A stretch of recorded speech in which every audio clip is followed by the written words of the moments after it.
माननीय, मैं सबको बोलता हूं, सबके लिए बोला हूं, सबके लिए बोला हूं।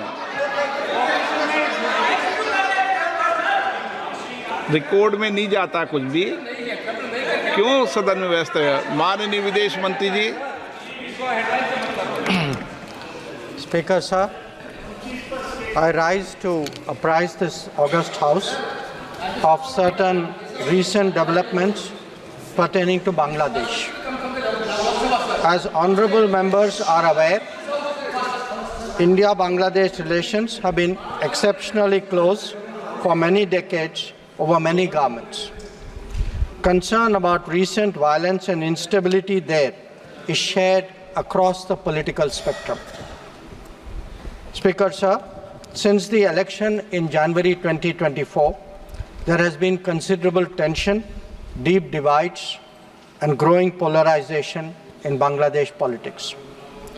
This underlying foundation aggravated a student agitation that started in June this year.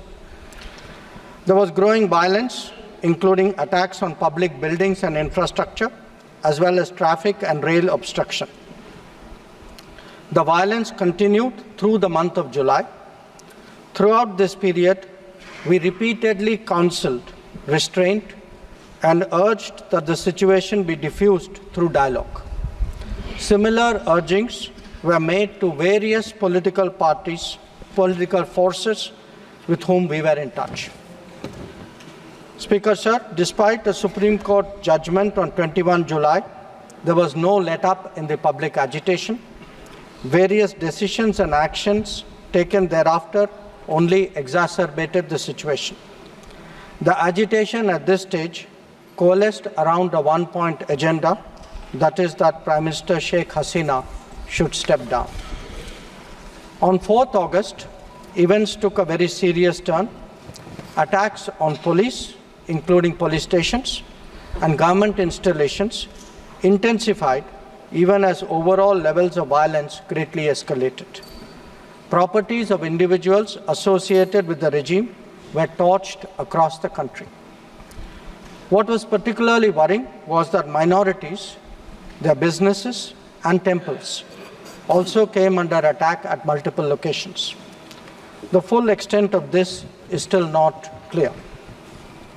Speaker sir, on 5th August, demonstrators converged in Dhaka despite the curfew. Our understanding is that after a meeting with leaders of the security establishment, Prime Minister Sheikh Hasina apparently decided to resign. At very short notice, she requested approval to come for the moment to India. We simultaneously received a request for flight clearance from the Bangladesh authorities. She arrived yesterday evening in Delhi. Speaker sir, the situation in Bangladesh is still evolving. The Army Chief, General Waqaruzzaman, addressed the nation on 5th August. He spoke about assuming responsibility and constituting an interim government. We are in close and continuous touch with the Indian community in Bangladesh through our diplomatic missions. There are an estimated 19,000 Indian nationals who usually live there, of which about 9,000 are students. The bulk of the students, however, have already returned to India in the month of July on the advice of the High Commission. In terms of our diplomatic presence, in addition to the High Commission in Dhaka, we have assistant High Commissions in Chittagong, Rajshahi, Khulna and Sylhet. It is our expectation that the host government will provide the required security protection for these establishments. We look forward to their normal functioning once the situation stabilizes. Speaker sir, we are also monitoring the situation with regard to the status of minorities.